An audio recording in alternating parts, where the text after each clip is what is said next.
Everybody, thank you for tuning into the jam session. This week, I've got a guest that anything goes. Man, this guy knows, he's probably forgot more about real estate than I know. Shlomo Chopp. I actually met Shlomo on Clubhouse, of all places. He is the Chief Investment Officer of Superior Realty. He does restructuring and turnarounds. He's a restructuring and turnaround specialist, a prop tech. You've been in prop tech since 2003. Man, you were on the forefront of all that. And you hold patents and for logistics, and you're an avid clubhouser. I see you on there quite often. You seem to really love that platform. Well, having you as someone in the room obviously makes it more worthwhile. So I've got a lot to say. I love to just tune in and listen on those. I've learned a lot on some of those podcasts. I guess those clubhouses. It's really amazing to me that people have adopted that to a way of really educating people on real estate.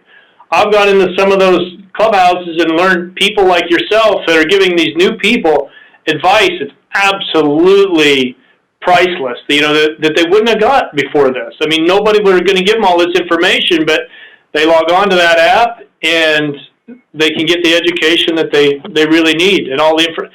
It's kind of like mentoring, I guess. So, yeah. Listen, I think it's a good thing. There's too many people out there with an agenda. I don't think most people on Clubhouse are not going to invest with me. Most people on Clubhouse are not going to play in the same sandbox that I am. They're usually going to be brokers trying to break into the business. And too often I just see people with agendas just spew out, generalities and use it in their favor, of course. So I just listen, I just figure just shoot straight. And, it's good to give back a bit. It's my way of giving back. And, listen, it's great to meet people. And I've made some, thinking that there really won't be much for me in it other than just conversations. Turned out to be wrong. I've met some really, really solid people and benefited from it personally as well. Me as well. I'm a firm believer in it. And I see that it's slowing down a little bit, but hopefully it'll maintain, or somebody else. I know LinkedIn's looking at it. So I think it's been a great opportunity for people to learn. And it got me to thinking, and I see, where you're doing some of your restructuring and turnaround, the timing that we're seeing in the economy right now, we're coming out of the pandemic. You've got all these tenants, landlords are sitting there wondering, what do I do? Are you going out there? Are you finding deals out there? Are you talking to landlords that are trying to figure out how to structure their, are they going to go out and get a new tenant, or, are they going to try and work it out with the existing tenant? Can you kind of tell us what you're seeing in the marketplace right now?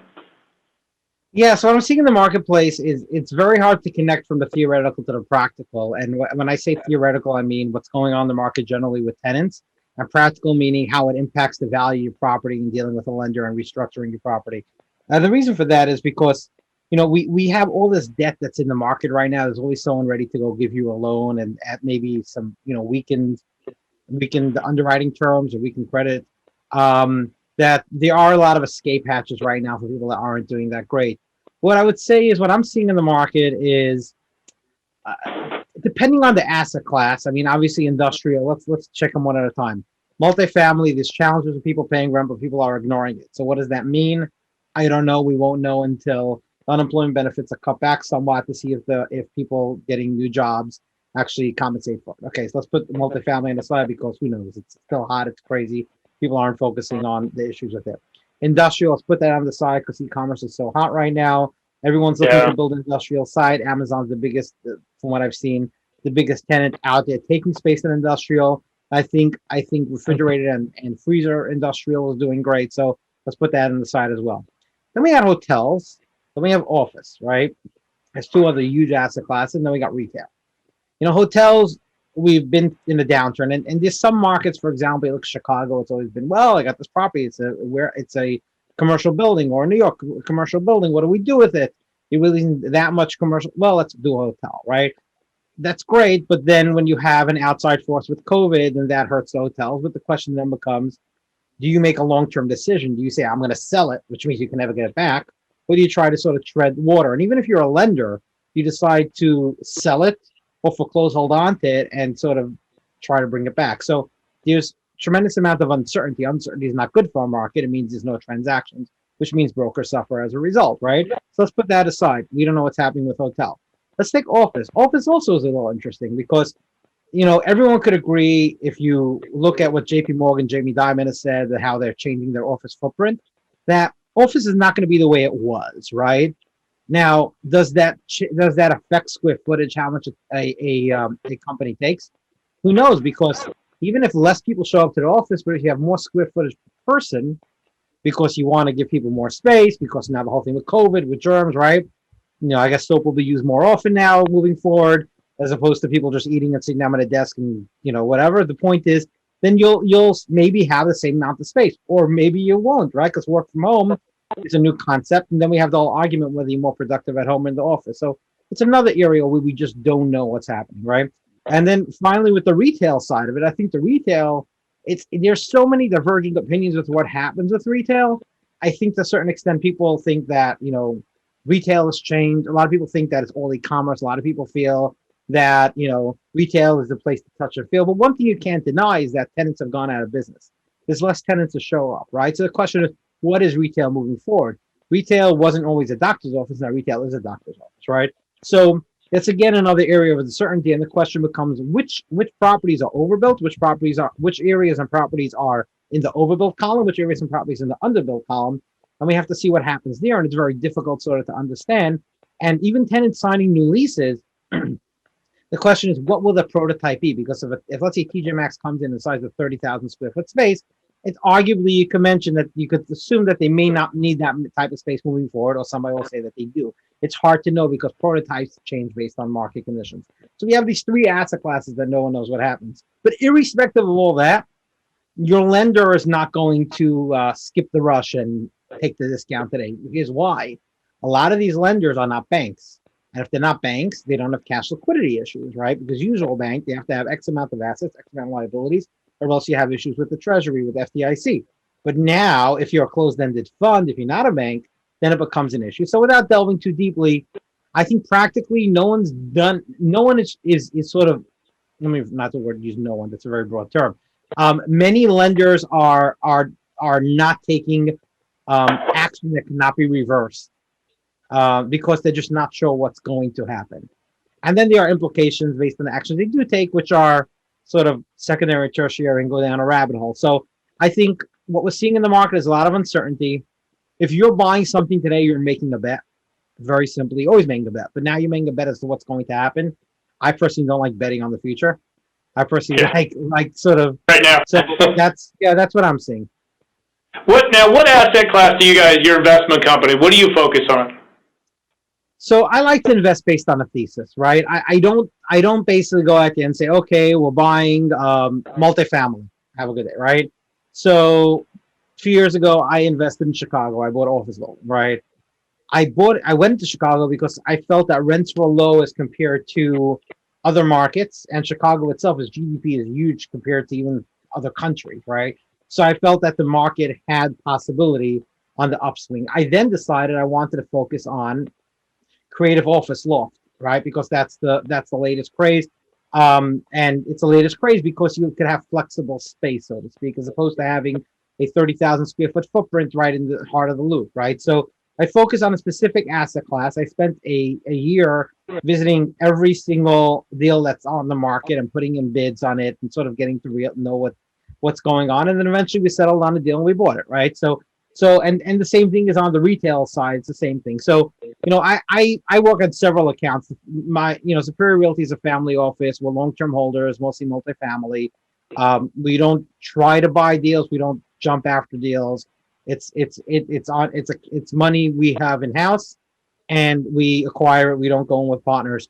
Then I have my company, which is on the value add side, which is Case Equity Partners, which is a joint venture with Superior, and we're focusing on value add acquisitions. And then one of the things that we did through Case Equity Partners a few years ago in 2016 is say to ourselves that we see what's going on with retail moving forward, and we need a new model for retail. Where we developed a new model for retail, filed patent applications, some are pending, one was granted, and that we're looking to acquire lifestyle shopping centers in major markets where we can put in this new concept of retailing that combines e-commerce and retail in the store, as opposed to think that the store is dead and e-commerce happens only through fulfillment centers. So it's a total spin on how things are done right now, and that's something that we're about to be raising in the market capital for that at this point. But we're going to put some of our capital in, but we're going to raise from other investors, and we're going to be democratizing the investment process for even smaller investors to come in. I don't want to go into details on it. The fund is not out yet. We don't have the SEC stuff yet, but it's just generally what our vision is right now moving forward. How are you finding these properties? Or will you find these? Well, the lifestyle center properties is a limited amount of them out there, and we sort of know everyone in the country, and we need to go out there. We need to buy them, right? So, and then on the value add side, always open to looking at value add deals. We were presented recently with a portfolio of properties with a foreign investor that just wants out, right? So we're looking at to see what's going on. Not to mean that we're going to be getting a great deal out of it, but we may get a nice value add deal out of it, right?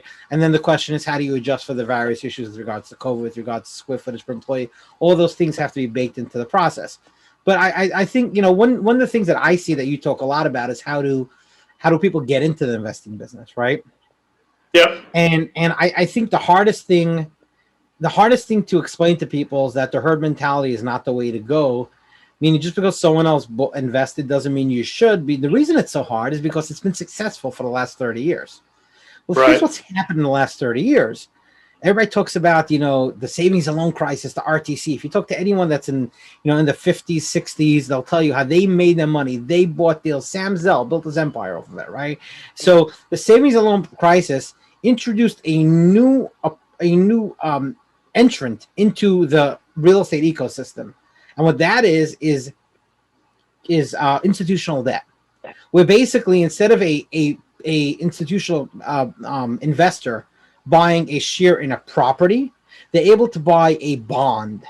And by buying a bond, they don't have to worry about management, anything like that. But what happens as a result is that they don't drill through necessarily all the time, others do for them, to the underlying asset.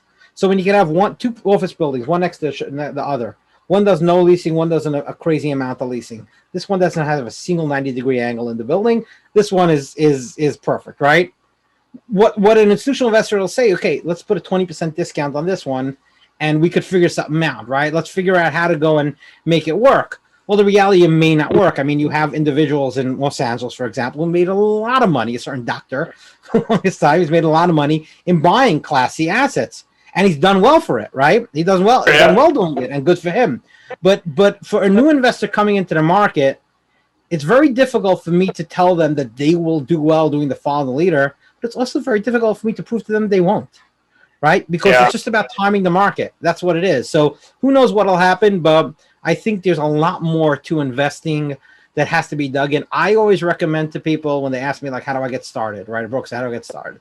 Well, first off, you don't need money to get started in commercial real estate. If you have a deal, you go to an investor, they will give you a stake in the deal for bringing the deal to the table, and not just a commission, much more than the commission.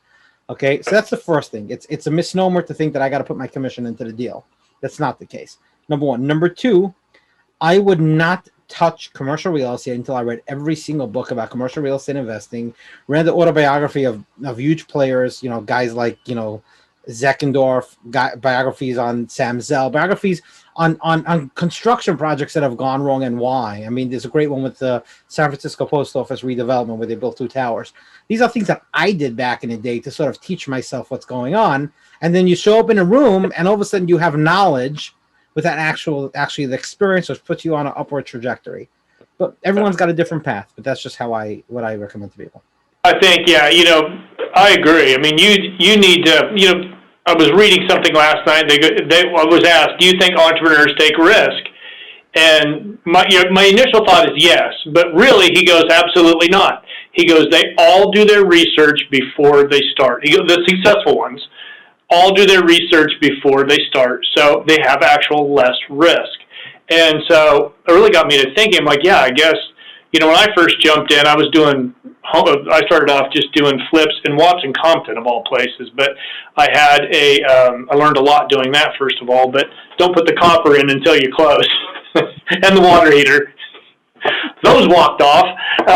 But we did very well down there. We started buying small bulks from Auckland Financial out of Florida years ago. I don't even think they're around anymore, and did very well with that. But we looked at it before we even started. We looked at the numbers. We looked at what the costs were. We really did all this due diligence ahead of time. And I really think as a new investor, you've really, like you were saying, read all the books, watch all the videos, get off those YouTube channels and those books that they're trying to sell you to go, invest with me.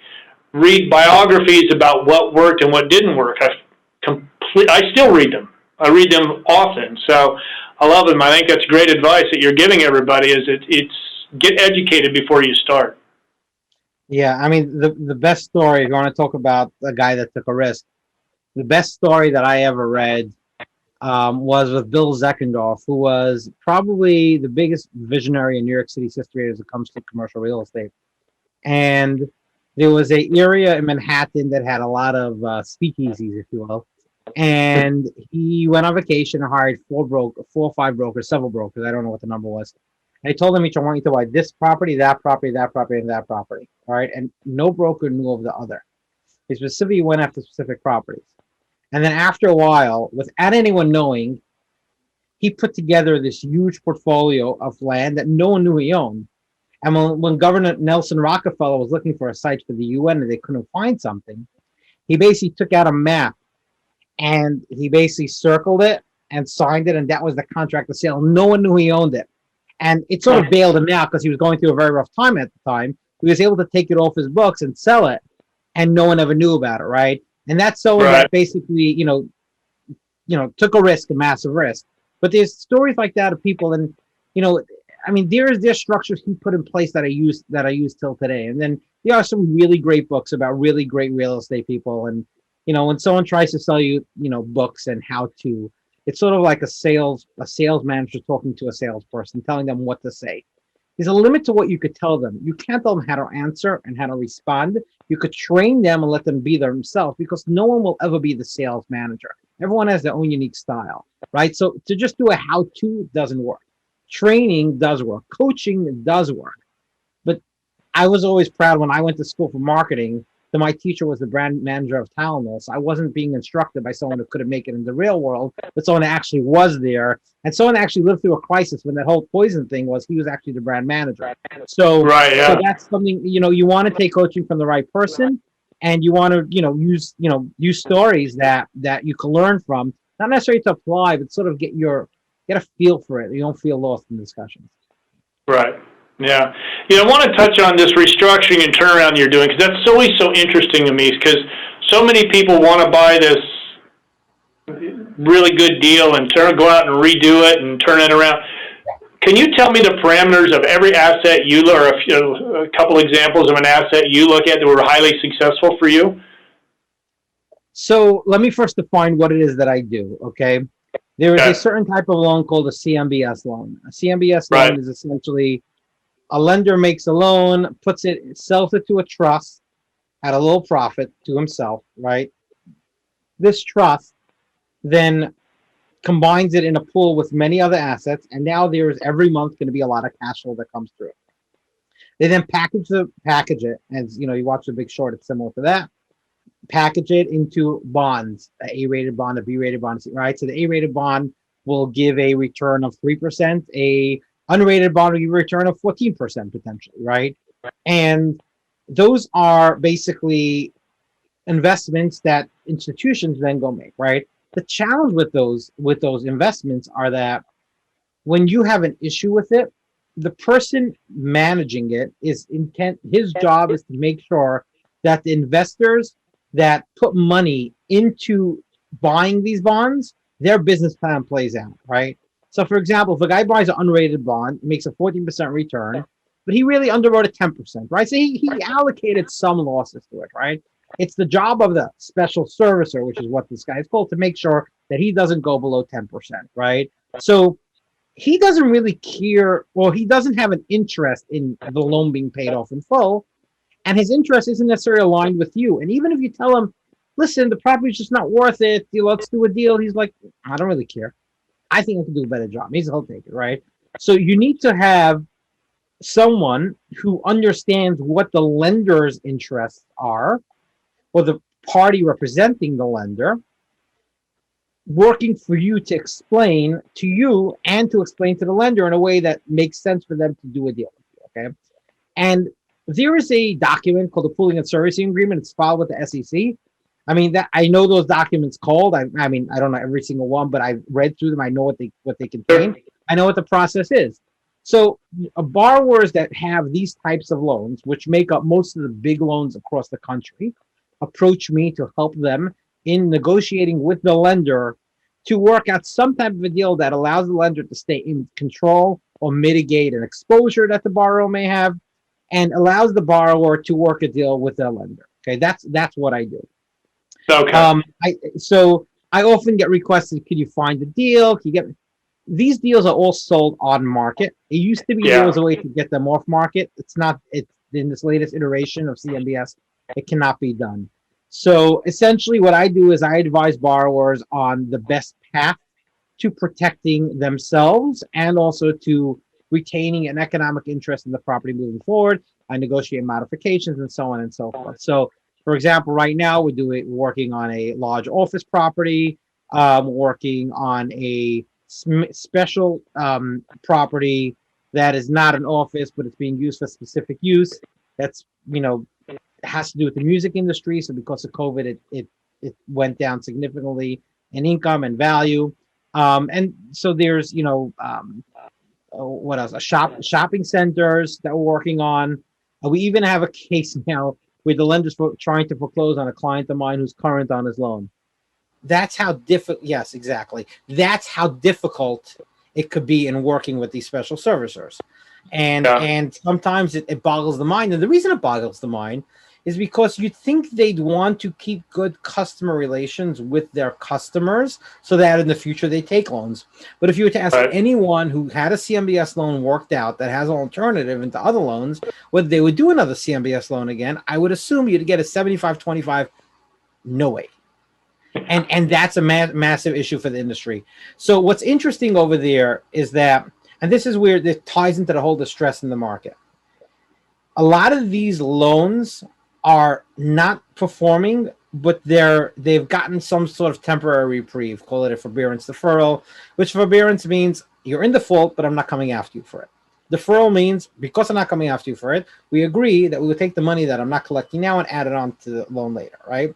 So, and there will be a repayment period at a certain date.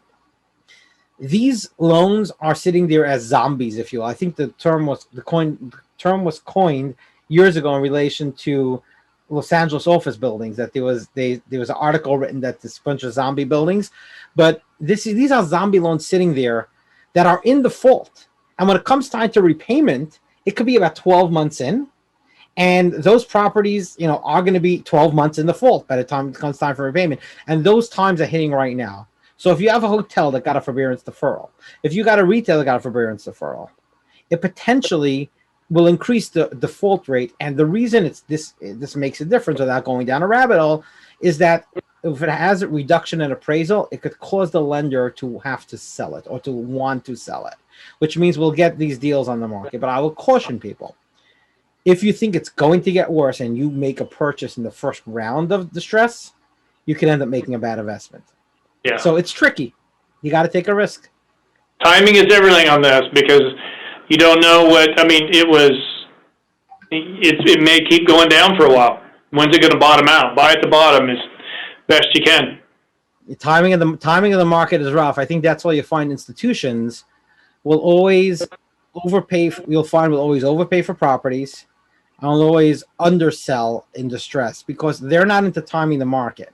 They're into keeping as much of the return as they can, and they don't mind shrinking their return parameters so that they don't risk the crazy ups and downs.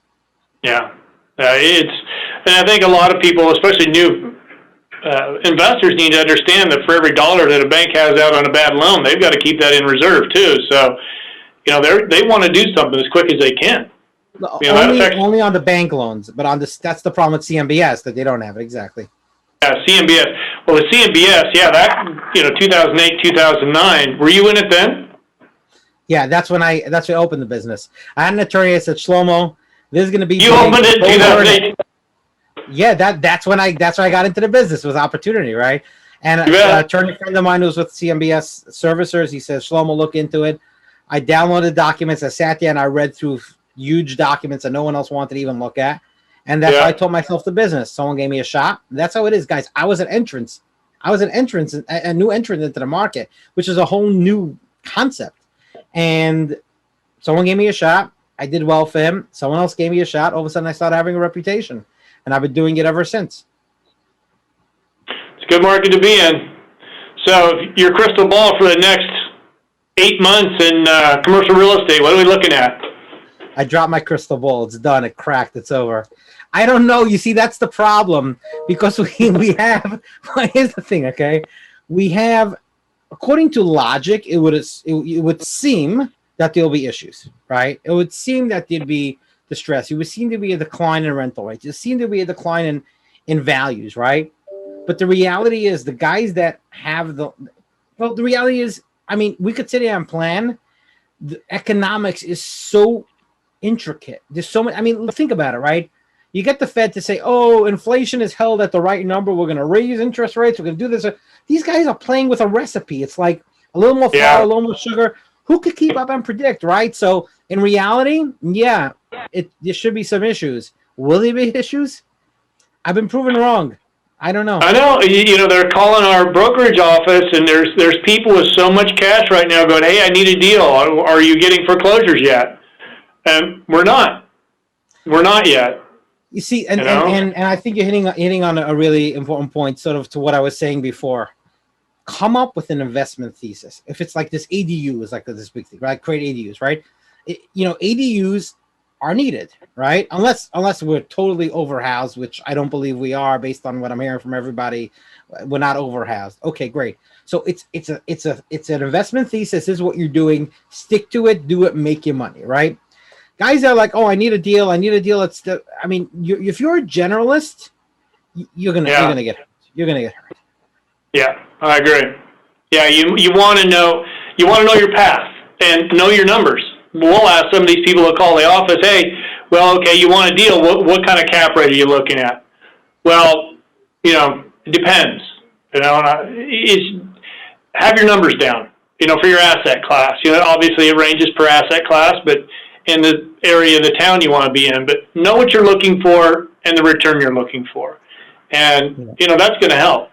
And hire a good attorney, because I'll tell you this. I mean, I've seen loans at $100,000, excuse me, legal bills at closing that were just not worth the paper it's written on. I mean, literally. Yeah.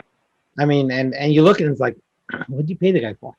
I mean, it's just like literally, he probably gave it to an associate to do the whole thing, and he gave you 10% off as a result. But you ended up with a clause that basically said you can't even defend yourself in a foreclosure. I mean, it's just it. I can go on and tell you stories. So good attorneys are great, but it's difficult to come up with a good attorney, right? You got to ask people who've been there, who could tell you, I've gone through the wars. I had his docs in court, and his docs proved to be waterproof.